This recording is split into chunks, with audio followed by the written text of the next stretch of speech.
Okay, so for your mental space this month, we have judgment coming out.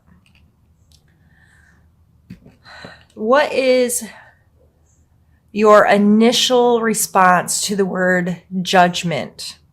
Did you think religion?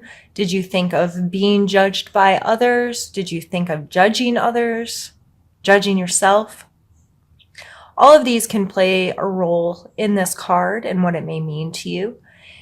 The word judgment that's coming out in your mental space just may be showing up in your life. And you may be more aware of it, and it's something that you're taking conscious time to consider. What are your feelings about that word? How does, when you hear the word judgment, do you recoil like, oh, I hate being judged, or that kind of thing? Or I'm constantly judging myself. That's why I don't feel good, because I'm holding myself to unrealistic expectations or standards. Regardless of how this is playing in your world, it may be helpful to you this month to come to a clearer understanding of what that word means to you. Whether it be literally looking up a definition, listening to a speaker, whether it's a self-help guru, a religious leader, anyone that you relate to that talks about this kind of energy and what that may mean, and spend some time discovering more about your personal relationship with what that means. Then coming in your physical world is justice. Like these two cards together, like, okay, justice, what is right and wrong? What you give, you will receive, right? Like there's this balance of the scales, this good and this bad, this light and this dark, whatever your relationship is to what is just and fair in your physical world. These two coming together really make me wonder, Taurus, if you are feeling like you're in the place to judge others or to serve justice to others. If that's the case, you may want to pull it back and spend a lot of time and consideration before jumping head first into those energies. Like, I'm going to make this right. I'm going to control the situation. No one else has a clear perspective. I know what's right and wrong. I can use my abilities to make the choices here, which may very well come to fruition, but that's not something I would take lightly. And I think in all, there are consequences to our actions, good, bad, indifferent, there is. We put good into the world, we will receive good. We put nasty into the world, you're gonna receive some nasty. I've been on this earth. Tomorrow will be my first day of my 38th year. And I get it. I'm going to move my camera. It's bothering me that it doesn't look level. I get the feeling of wanting to be judge and jury. I now understand how that has negatively affected my life. I also have grown to understand more of what karma is, and seeing I will reap exactly what I sowed. What are my intentions? Where is this coming from within me? Do I just need to be right and I need to be good, so I have to prove someone else wrong or bad? Or am I willing to understand that every little action we take in life and all of our intentions will all comes together for a greater thing? So are you justifying bad behaviors because you're not seeing the consequences of them right now? That kind of stuff. This is some heavy energy starting out, Taurus, but it's energy I really enjoy talking about. If you have any comments, questions, or concerns, or want to talk more with me about those energies, I'd love to hear from you. but I think we're going to leave it at that for now, and we'll probably revisit some of that as we pull more cards. Your emotional space is coming out as the 8 of Coins. This person knows how to do the work, right? It can be a little monotonous, though. They're creating the same thing over and over and over again and trying to master their trade, right? But sometimes if you've ever worked one of those jobs, especially like anything in assembly or whatnot, you know it can become mindless sometimes. So in your emotional space, are you mindlessly just going through the motions to connect with people? Or are you diligently trying to create quality there? You can do the work all day long, but what are your intentions behind it? How are you connecting to that? Is it from a place of, I do this because I know it's good for me. I know it's good for the people I connect to. I know that relationships require work and effort. Or are you kind of just running on autopilot and not staying conscious and in the moment and deliberately creating healthy emotional relationships? If you feel things are monotonous, it's okay to change things up. It's okay to throw yourself a curveball once in a while and find ways to get passionate about the day-to-day again.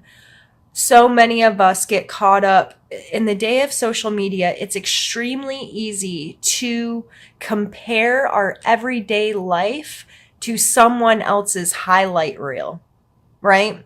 Your friends are not posting all the crap in their life. Well, some of them may be posting only the crap if that's how they see their life. But you also get inundated with, this family's on vacation and this family's doing this awesome thing and this family's having fun in this way, or this, that kind of stuff. And you're going, and all I've done today is 4 loads of laundry, a load of dishes, clean the floors. I'm annoyed. Like, I'm doing my work, but man, I want to do some of that. Do some of that. If you don't have the financial ability to go on a big fancy vacation, you can still find what about a vacation makes you feel good. The closeness, the cutoff, the being removed from your day to day. Remove yourself from your day to day locally and in an inexpensive way. Turn off the phones, turn off the stuff. Make your family explore life together in a way that creates some of the same memories and some of the same feelings, just not in such an extravagant way. If you get creative and you are purposeful in that, you can create the same kind of feelings, but in a smaller setting, if you will. And then you can look at that family's vacation and you're like, they ate some good food together. They went on an adventure together. There was just them. There wasn't work or anything else. How can I create that here? And going on a picnic and a walk or that kind of thing, we disconnected. We were removed from our home. We laughed together, or we did something we enjoyed together. Those kinds of things, you can still experience the same thing, just in a different way. So this coming out in your emotional space, that may be time to just ask yourself some questions. Do I feel like things are monotonous right now? And how can I change? Or appreciate yourself? Or I've been putting in work. I've been very diligent to stay connected, to stay involved, to keep doing this. And I appreciate myself for that, because I appreciate the relationships and the emotional connections I have with others. Our spiritual space, we have the Knight of Cups and the Wheel of Fortune. And I always hear the TV show in my head when I pull this card, but Knight of Cups. So again, this is an emotionally based card with the cups on it. And the Knights always, this card, the first word I think of when I see a knight is willingness. They are people that have a willingness to engage, to be out there, to be involved, to be, on the front line, if you will. They're a movement card. They're on a horse. There's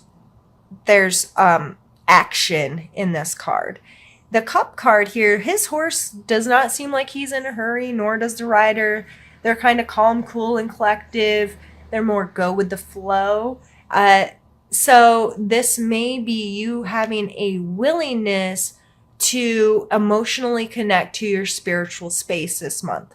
And regardless if you're religious or spiritual, all of us in some capacity have a relationship with our own unique being, right? We know that we are a special being in on earth, in the universe. We are likely one of a kind.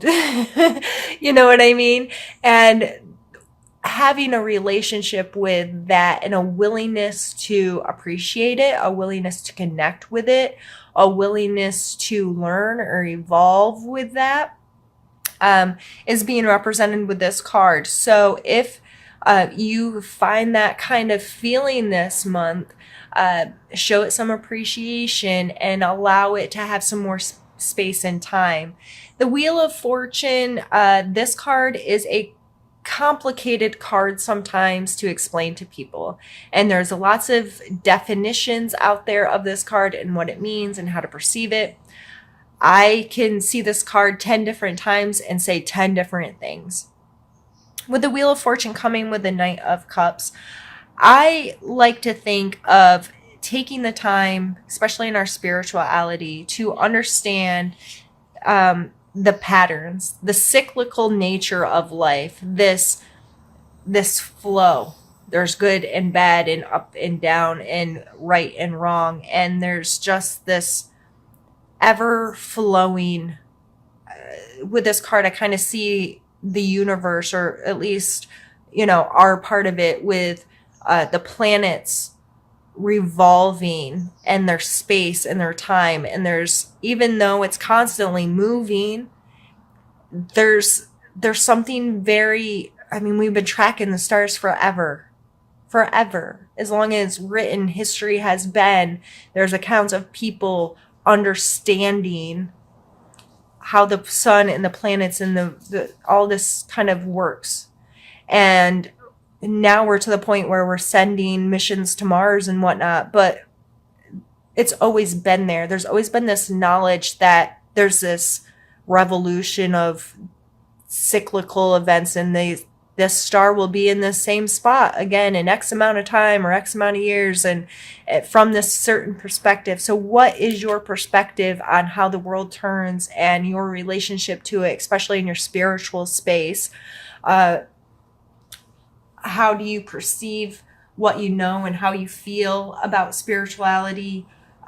What are you willing to accept, or what are you willing to not accept?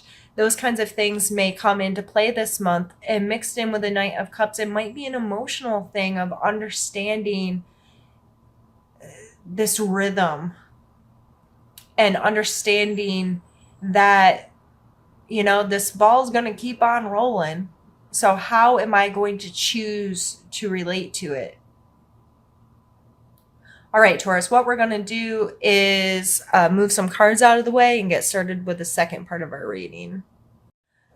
So in tarot, the card that's prior to this in the deck is the Tower card. And if you're not familiar with tarot or the specific cards and their meanings, the Tower card is a card of kind of destruction, if you will, this tearing down of something. And it's not necessarily in a bad way. It may be uncomfortable, but to me, it's always like, okay, let's tear it down so we have a fresh foundation to start again. Like with remodeling a house, you have to demo a bunch of stuff out, get it down to the core so you can rebuild it the way you want, right? The Star card follows that card. And I always see the Star as that moment of being okay, things have fallen apart, things have, been a mess, and I haven't felt like I had control over it or whatever. But there comes a point when of acceptance. And that in that point of acceptance, like immediately, there's typically this feeling of renewal, this feeling of regaining control or regaining composure. I'm getting that word pretty strongly of, okay, that happened. I've accepted it. I'm going to get my life together and I'm going to move from this moment on. That moment doesn't matter. I'm going to take what's left and I'm deciding right now that this is how I'm going to now continue. Right? So this coming out as a challenge, it may be hard for you to get back in this place of renewal, to get back in this place of, I just see like she's picked herself up off the ground from feeling defeated or crushed by life happening. Things just, okay, I didn't have any control over that. The crap fell apart. And her standing up and looking up to the heavens is the star card. And being like, I am made of the stardust. Everything that's in that star, that's making that star, makes me and makes everything around me. And there's this oneness. There's this, if you felt this feeling, which most of us have in some extent, but that just that connectedness to the whole, connectedness to, this is my life. I can't change anything from the past, but I can refocus, reground, recommit going forward. And it's such a beautiful feeling if you can allow it to come in and settle in. And it may be a challenge. You may have some work to do to where you can get to this point where you can be like, that's done. And this is now my ideal course of action. This is my decision going forward. So as soon as I pulled this card, I thought about justice. These cards hold a lot of the same energy. Of course, they're both holding a sword. I'm getting some strong Libra type energy, Taurus. This is a Libra card here, and King of Swords. He's the King of Air. Again, I'm thinking some real Libra type, just, fair, logical, analytical. That may be why you're feeling this judgment and like you are the one that's going to bring justice to the world. You know what I mean? Like, savior complex just came into mind. If you think you're going to save someone or save something, with this coming here, I think this reinforces that you do have the ability, Taurus, to be logical, to be straightforward, to say what you mean and mean what you say, and to be very precise with the choices and the actions in your life. Again, just as a reminder to not try to do a job that's not yours, though. You're not. Are you the judge and jury? If you're literally a judge, then okay. What makes you the judge and jury over this? And do you have enough information to actually play that role? And how are you going to play it? And don't be cruel is something that's coming to mind with this, because when we get very logical and very straightforward, like I personally can be blatantly honest to a fault. Sometimes I can come across as harsh or critical or mean when I feel justified because it's true, but my truth and your truth may not be the same truth because we see things from another perspective. So sometimes I have to remind myself to be more considerate in my verbiage, or considerate to the feelings associated with something, not just the logic associated with it. So that coming out in your strengths this month is a separation of classes to me. These are poor, desolate, down and out types with a church behind them with fancy stained glass and lights on, two very separated worlds I usually see in this card. So if you are the person that's feeling desolate, that's feeling down and out, that feels like you've been wronged in some way, taken advantage of in some way, that life just, you can't catch a break in some way, I think it's will be very important to you to lift up your head and to see what resources are around you.